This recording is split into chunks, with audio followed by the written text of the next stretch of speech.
Istri polisi Polres Bau-Bau menggambil dan menahan rapor milik seorang siswa SD di kota Bau-Bau, Sulawesi Tenggara tanpa izin. Rapor itu diduga dijadikan jaminan atas persoalan utang piutang yang melibatkan orang tua siswa.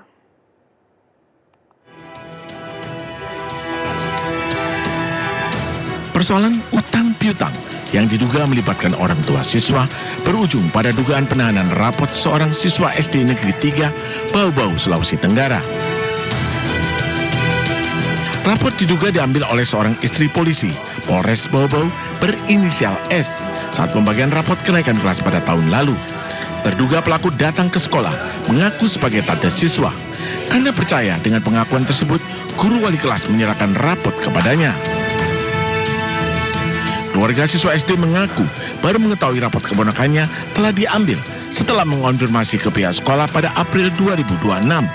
Setelah melakukan klarifikasi, oknum Bayangkari tersebut mengaku mengambil rapot atas inisiatif sendiri dan menjadikannya sebagai jaminan atas utang 2 juta rupiah.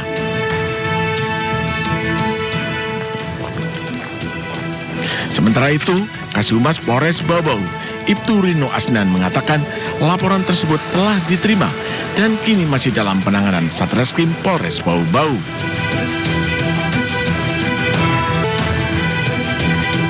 Hingga kini, rapot siswa tersebut masih belum dikembalikan. Pihak keluarga berharap penyelidikan dilakukan kepolisian dapat memberikan kepastian hukum, sekaligus memastikan hak siswa untuk memperoleh rapot dan melanjutkan pendidikannya tidak lagi terganggu. Dari kota Bau-Bau, Sulawesi Tenggara, Andi Eba, iNews melaporkan. Memenuhi kebutuhan rumah rakyat, pemerintah kini menyetujui perpanjangan tenor KPR rumah bersubsidi hingga 40 tahun. Selain itu, bunga KPR subsidi juga dipertahankan sebesar 5%. Kini masyarakat yang ingin mendapatkan rumah subsidi jadi lebih mudah. Pemerintah telah menyetujui memperpanjang tenor atau jangka waktu kredit pemilikan rumah atau KPR subsidi menjadi maksimal 40 tahun. Kebijakan ini diharapkan bisa meringankan cicilan masyarakat sekaligus memperluas akses kepemilikan rumah bagi kalangan berpenghasilan rendah. Aduh, kayaknya kepanjangan banget ya. Sebagai karyawan pemerintah, apakah sampai gitu 40 tahunan? Dengan kondisi ekonomi kayak gini gimana nggak sulit gitu loh kan. Orang juga pada bingung semua. Orang sekarang suruh beli rumah juga pada mikir. Selain memperpanjang masa cicilan, pemerintah juga memutuskan bunga untuk rumah subsidi dan rumah susun tetap sebesar 5% dan 6%. Tapera bisa bekerja lebih keras supaya bisa mencapai target.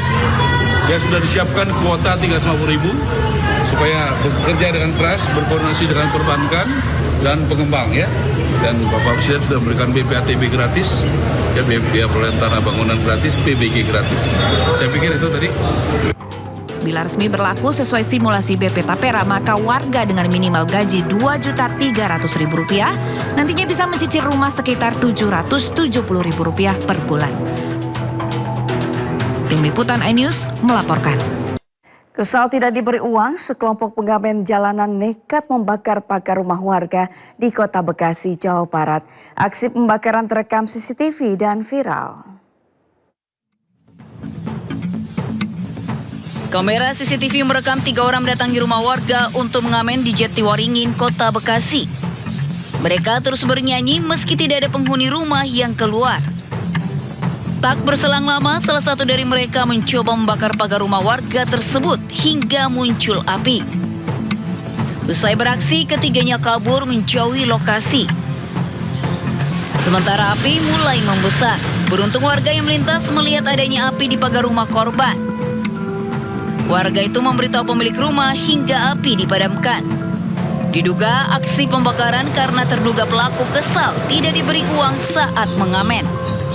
Kayaknya bapak-bapak habis jalan gitu kan, jalan kaki, terus gedor-gedor rumah ini, tuh kebakar gitu, dia nggak mau madamin bahwa itu, jadi orang yang pemilik rumahnya dulu suruh keluar, akhirnya pemilik rumah keluar.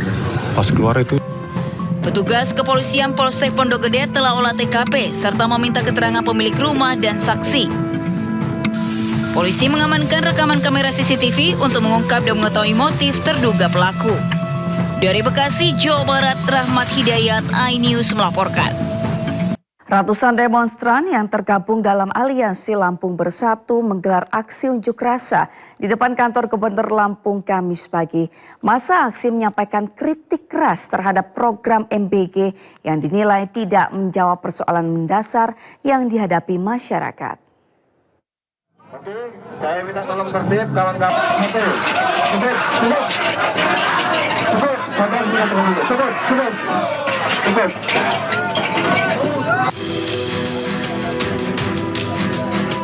Ratusan demonstran yang tergabung dalam Aliansi Lampung Bersatu menggelar aksi unjuk rasa di depan kantor Gubernur Lampung Kamis pagi. Dengan membawa berbagai poster tuntutan, massa menilai program yang digadang-gadang sebagai solusi peningkatan gizi nasional justru berpotensi menjadi ladang penyaluran kepentingan kelompok tertentu serta membuka celah penyimpangan anggaran hingga ke tingkat daerah. Dalam orasinya, para demonstran mempertanyakan prioritas pemerintah yang menggelontorkan anggaran besar untuk program makan bergizi gratis di tengah beragam persoalan mendesak yang masih dihadapi rakyat, mulai dari akses kesehatan, biaya pendidikan, hingga keterbatasan lapangan pekerjaan. Tidak hanya itu, massa juga mendesak aparat penegak hukum, termasuk Kejaksaan Agung dan Komisi Pemberantasan Korupsi, untuk mengawasi dan mengusut secara menyeluruh dugaan penyimpangan dalam pengelolaan program makan bergizi gratis. Bahwa masyarakat lebih perlu jaminan kesehatan yang ada di Provinsi Lampung. Bahwa masyarakat lebih penting untuk melaksanakan pendidikan yang layak di Provinsi Lampung. Semangat kawan-kawan. Aksi tersebut berlangsung di bawah pengawalan ketat aparat kepolisian. Massa pun berjanji akan terus mengawal dan menyuarakan tuntutan mereka hingga pemerintah memberikan jawaban atas kritik yang muncul terhadap program MBG. Dari Bandar Lampung, Andres Afandi, iNews melaporkan. Ribuan relawan MBG menggelar aksi Long March mendukung program makan bergizi gratis di Bangkalan, Jawa Timur. Aksi serupa juga dilakukan oleh ribuan karyawan SPPG di depan kantor DPRD Jawa Barat.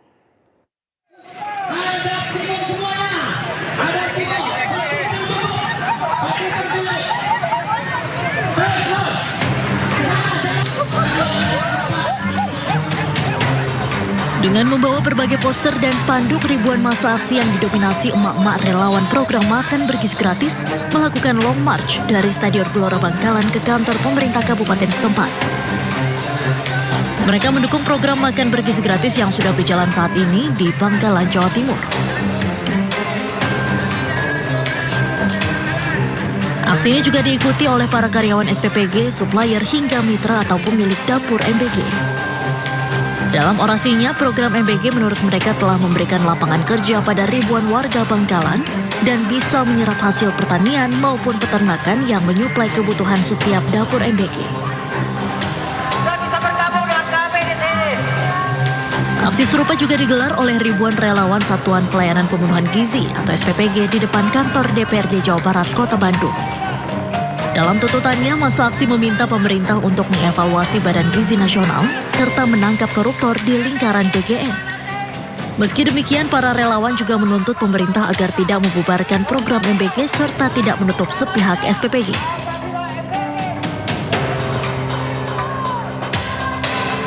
Menurut para relawan, jika SPPG dibubarkan, dampaknya akan ada PHK massal hingga membuat angka pengangguran semakin meningkat. Dari Bangkalan, Jawa Timur dan Bandung, Jawa Barat, Tim Liputan iNews melaporkan. Pemirsa, setelah menjalani perawatan intensif di Rumah Sakit Hasan Sadikin Bandung, kondisi YTR, korban penganiayaan Taufik Hidayat, terus membaik. Pihak Rumah Sakit Hasan Sadikin menyampaikan saat ini korban menjalani terapi duduk. Meski demikian, pihak rumah sakit masih terus berusaha untuk merawat Yuvita pasca kritis. Rencananya pihak rumah sakit akan mengambil langkah operasi plastik jika kondisi korban sudah membaik.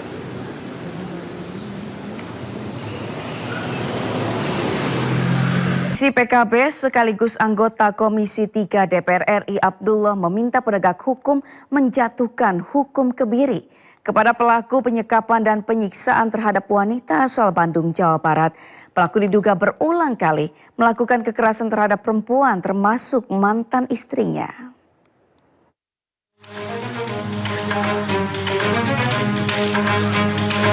Taufik Hidayat, pelaku penyekapan dan penyiksaan sadis terhadap wanita asal Bandung berinisial YTR menanti hukuman yang akan diterima akibat perbuatannya. Abdullah, anggota Komisi 3 DPR RI sekaligus politisi PKB, menilai pada kasus penyekapan dan penyiksaan wanita di Kota Bandung, Jawa Barat layak dipertimbangkan diberi hukuman kebiri.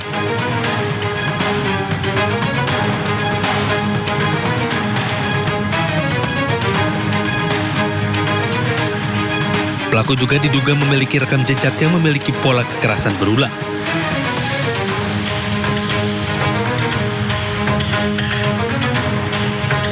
Sebelumnya, penyekapan dan penyiksaan terhadap korban diketahui terjadi selama 3 tahun. Aksi keji pelaku terbongkar 12 Juni lalu saat pelaku menghubungi kakak korban dan menginformasikan bahwa korban dirawat di Rumah Sakit Hasan Sadikin, Bandung. Ditangkapnya Taufik Hidayat, pelaku penyekapan dan penyiksaan sadis terhadap YTR. Keluarga minta pelaku dihukum berat. Selain itu, korban juga meminta Taufik Hidayat diganjar hukuman seberat-beratnya. Tim Liputan iNews melaporkan.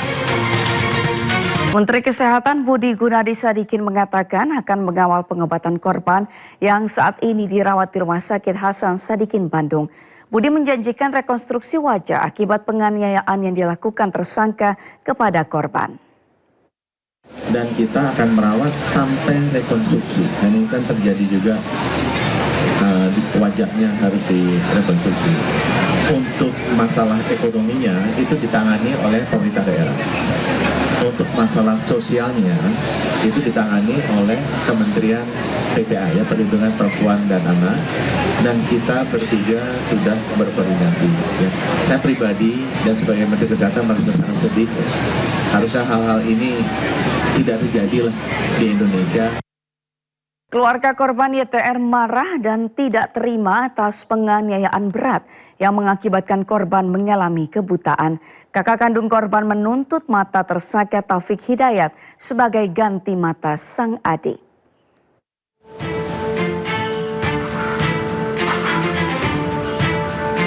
Pihak keluarga korban YTR menuntut keadilan atas penganiayaan yang dilakukan tersangka Taufik Hidayat. Akibat penganiayaan berat tersebut, korban mengalami kebutaan. Kakak kandung korban, Apip Syandi, menyatakan kemarahannya dan menuntut agar mata tersangka diambil dan diberikan kepada adiknya agar bisa kembali melihat.